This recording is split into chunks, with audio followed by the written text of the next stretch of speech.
Pink city Jaipur जो हमेशा से बीजेपी का गढ़ कही जा रही है, और इस सीट पर आखिर चुनावी मूड क्या है, आखिर वहां की जनता की राय क्या है, और जनता इस बार क्या वाकई फिर से बीजेपी को जिताने के लिए पूरा मूड अपना बना चुकी है। रिपोर्ट आपको दिखाते हैं।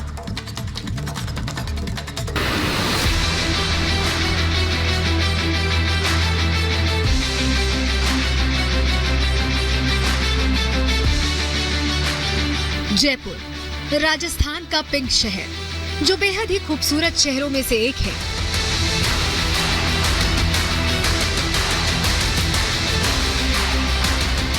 शहर की पहचान परंपरा, सरस संस्कृति के साथ ही यहाँ के महलों और पुराने घरों में लगे गुलाबी धौलपुरी पत्थरों से होती है। लेकिन अभी बात 24 के चुनाव की करते हैं। 2024 के चुनावी समर में किस तरीके से जयपुर शहर का मीटर रहेगा, किस तरीके से कौन से दल को मिलेगी कामयाबी, किस तरह से 24 की लड़ाई में बीजेपी का रथ रोकने की तैयारी कर रहा गठबंधन रहेगा कामयाब, या फिर मोदी होंगे 400 पार। क्योंकि गुलाबी शहर का मिजाज जानने के लिए अब गुलाबी शहर में हम उन लोगों की राय जानेंगे जो जयपुर के नुमाइंदे हैं।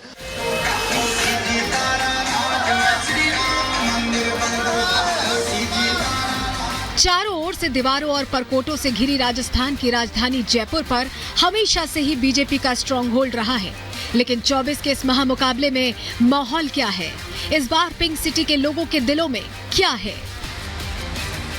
ये रंग बिरंगे जो कपड़े हैं, कहीं ना कहीं कमोबेश इसी तरीके का नेचर जो है राजस्थान और जयपुर के शहर के लोगों का रहता है।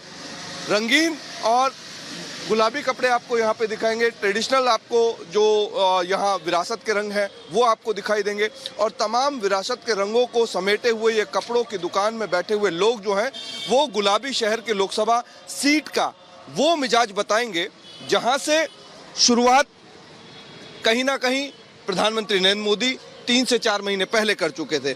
तो नरेंद्र मोदी जब यहाँ आए थे और सेल्फी खिंचा करके प्रधानमंत्री फ्रांस के राष्ट्रपति के साथ में गए थे, तो उससे कितना असर पड़ा, क्या बदला कुछ? सर बहुत कुछ बदला है। हाँ। जयपुर के अंदर आए जब, क्योंकि सारे ही लोग मोदी जी को बिल्कुल देखना चाहते थे और अच्छा काम किया है उन्होंने यहाँ पे आके, और टूरिस्ट भी बहुत आ रहा है फ्रांस से और आगे से। आप तो दुकानदार हैं, आपको कितना फर्क पड़ा? क्योंकि आप तो बिल्कुल फ्रंट ऑफ हवा में। सर बहुत फर्क पड़ा है काम पे, बहुत अच्छा काम आ रहा है इधर। सियासत का मिजाज बीजेपी है, मोदी सरकार है 100%, उसको कोई नहीं रोक सकता। लेकिन गठबंधन वाले तो कह रहे हैं कि हम रोक के दिखाएंगे। एक जाजम पे सारे गठबंधन के लोग बैठे हुए हैं। एक कहावत सुनिए, हाथी चलता है कुत्ते भौंकते हैं। जयपुर सीट में सर अभी तक तो बीजेपी लग रहा है, हमको बीजेपी लग रहा है। देखो आगे क्या होता है। राजस्थान में बीजेपी है सर। कितनी सीट है? मैं समझता हूँ क्लीन स्वीप होगी। क्लीन सीट मतलब हैट्रिक बनवा रहे हैं। हाँ। लेकिन कांग्रेस तो दम भर रही है गठबंधन के जरिए, उन्होंने कई सीटों पे गठबंधन। लेकिन दम भी तो होना चाहिए उनमें।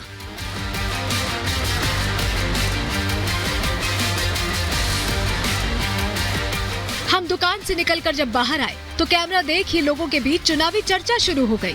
बातें सियासी होने लगी। हमारी कोशिश हर तबके का मूड जानना था, लिहाजा गली गली घूमने और लोगों तक पहुंचने के लिए हम ई रिक्शा पर सवार हो गए। जयपुर लोकसभा सीट पर हम मौजूद हैं, और जयपुर शहर की लोकसभा सीट पर क्या है मिजाज और किस तरीके से कौन किस पर पड़ेगा भारी, इस पर हम चर्चा करेंगे। लेकिन जो लगातार शहर में चलते हैं उनसे बात करते हैं।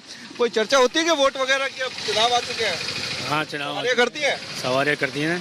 किसका माहौल ज्यादा लग रहा है आपको? बीजेपी का लग रहा है। दिन भर में कितनी चीजें सुनने को मिलती हैं कि बीजेपी या कांग्रेस, किसका पलटा भारी है? पलटा भारी तो बीजेपी का ही है। बीजेपी का पलटा भारी है। ज्यादातर लोग उसकी ही बोलते हैं। उसकी बोलते हैं ज्यादातर, मोदी का नाम लेते हैं। हाँ। अरे कुरैशी साहब, अब तो ये बताइए कि स्थिति क्या लग रही है वाकई में छोटी काशी गुलाबी शहर में? स्थिति तो अभी मामला इस टाइम पर गंभीर ही है। गंभीर है मतलब वोट एंड सपोर्ट जो है मोदी को ज्यादा चल रहा है। हाँ, ज्यादा सपोर्ट चल रहा है, मोदी को सपोर्ट चल रहा है। और ये कौन बोल रहे हैं? कुरैशी साहब बोल रहे हैं। ये बहुत ध्यान पूरी बात कर रहे हैं। और सबसे अहम चीज ये है कि पूरा दिन रिक्शा चलाते हो आप, पूरा दिन लगातार रिक्शा चला करके और यहाँ सवारी बैठाते हो, तो चर्चा तो होती है। बिल्कुल चर्चा में आवाज पड़ती है। बिल्कुल सर। किसको वोट किसको नहीं? हाँ, वो मोदी का ही वोट डलेगा।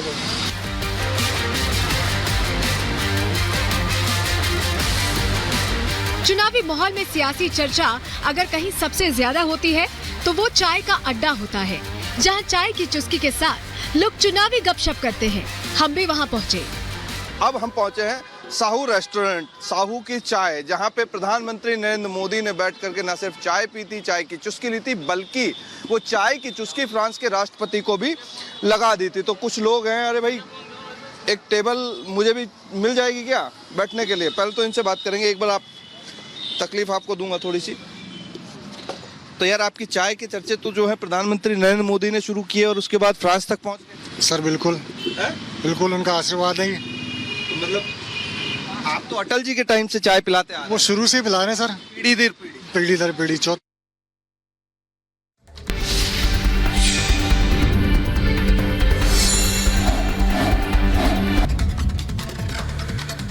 नमस्कार दोस्तों, सुबह के 10 बज रहे हैं और दिन भर की तमाम बड़ी खबरें लेकर मैं हाजिर हूं आपके साथ वैभव मिश्रा। लेकिन 10 बजे की सबसे टॉप लीड स्टोरी क्या है, मेरी सहयोगी शिखा आपको बताएंगी। शिखा।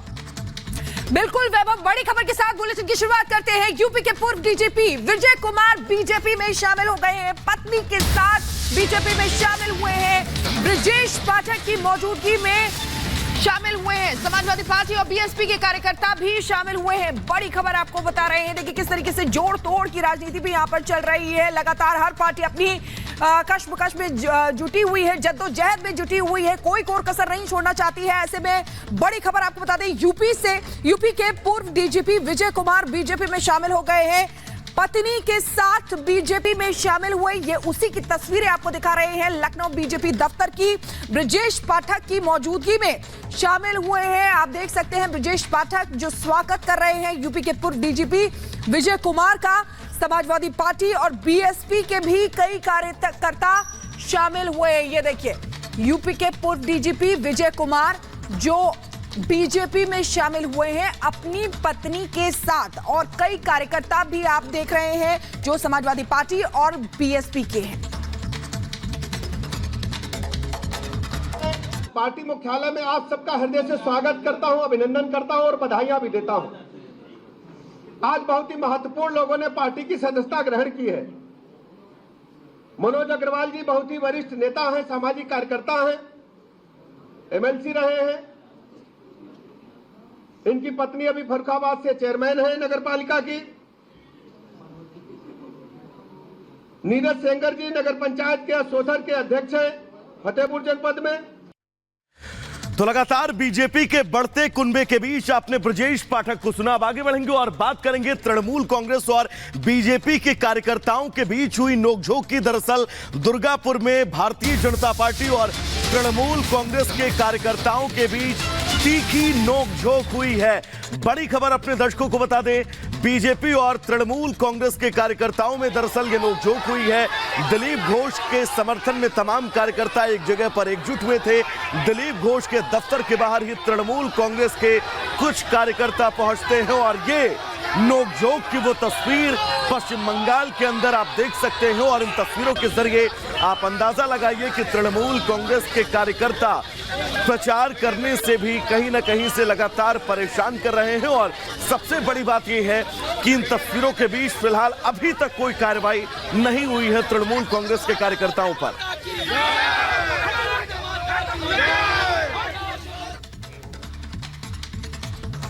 और 17 अप्रैल को रामनवमी है और उधर पश्चिम बंगाल में ममता बनर्जी कह रही है कि अगर रामनवमी को हिंसा होती है तो सख्त कार्रवाई की जाएगी। इधर बीजेपी कह रही है कि आखिर विपक्ष को राम से दिक्कत क्यों है। एक रिपोर्ट आपको दिखाते हैं।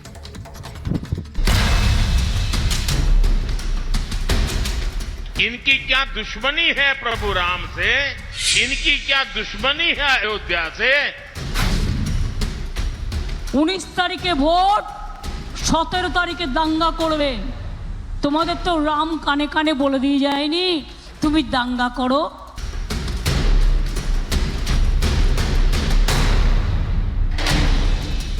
24 का चुनावी समर है और चुनावी समर में राम का जिक्र ना हो ऐसा कैसे हो सकता है। प्रधानमंत्री मोदी अपनी हर चुनावी रैली में राम का जिक्र कर रहे हैं। इसके पीछे भव्य राम मंदिर वाली रणनीति है। 400 पार सीटें हासिल करने का विजन है। इसलिए पीएम मोदी बार बार राम विरोधियों का जिक्र कर रहे हैं। इनकी क्या दुश्मनी है प्रभु राम से, इनकी क्या दुश्मनी है अयोध्या से, उनकी क्या दुश्मनी है हमारी विरासत से कि राम मंदिर बन गया तो बोले हम उसके प्राण प्रतिष्ठा में नहीं जाएंगे, विरोध किया। क्या ये शोभा देता है क्या? शोभा देता है क्या? जरा रामनवमी आ रही है, ये पाप करने वालों को भूलना मत भाइयों बहनों, भूलना मत। वैसे तो चुनाव के दौरान राम मंदिर मुद्दे की एंट्री तय मानी जा रही थी, लेकिन पश्चिम बंगाल की ममता बनर्जी ने ऐसा बयान दिया है कि राम मंदिर को सियासत के केंद्र में ला दिया है। ममता बनर्जी ने एक बार फिर ऐसा बयान दिया है जिसके बाद बीजेपी हमलावर दिखाई दे रही है। শুধু একটা কথাই বলবো, মিছিল করুন, মিটিং করুন, দাঙ্গা করবেন না। দাঙ্গা করবে ওরা। 19 তারিখে ভোট, 17 তারিখে দাঙ্গা করবে। তোমাদের তো রাম কানে কানে বলে দিয়ে যায়নি তুমি দাঙ্গা করো, কিন্তু এরা দাঙ্গা করবে আর করে এনআইএ-কে ঢুকিয়ে দেবে। मतलब दीदी कहना चाहती हैं कि रामनवमी पर दंगा जानबूझकर किया जाता है। ये कोई पहला मौका नहीं है जब ममता बनर्जी ने हिंदू त्योहार पर इस तरह की चेतावनी दी हो। ममता बनर्जी की छवि राम विरोधी रही है। दीदी के सामने जय श्री राम के नारे लगाए जाएं तो वो भड़क जाती हैं, गाड़ी से उतरकर लोगों को धमकी देने लगती हैं।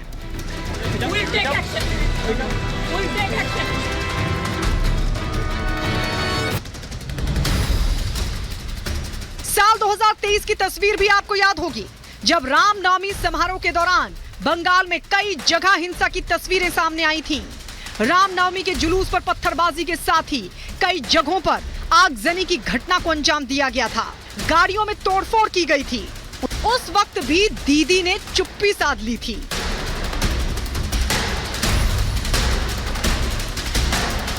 पश्चिम बंगाल की मुख्यमंत्री ममता बनर्जी एक और ईद के अवसर पर लुंगी और टोपी को उपहार स्वरूप बांट रही हैं। वहीं दूसरी तरफ टीएमसी की रैली में ममता बनर्जी हिंदुओं के पवित्र त्योहार रामनवमी के अवसर पर दंगे का डर दिखा रही हैं।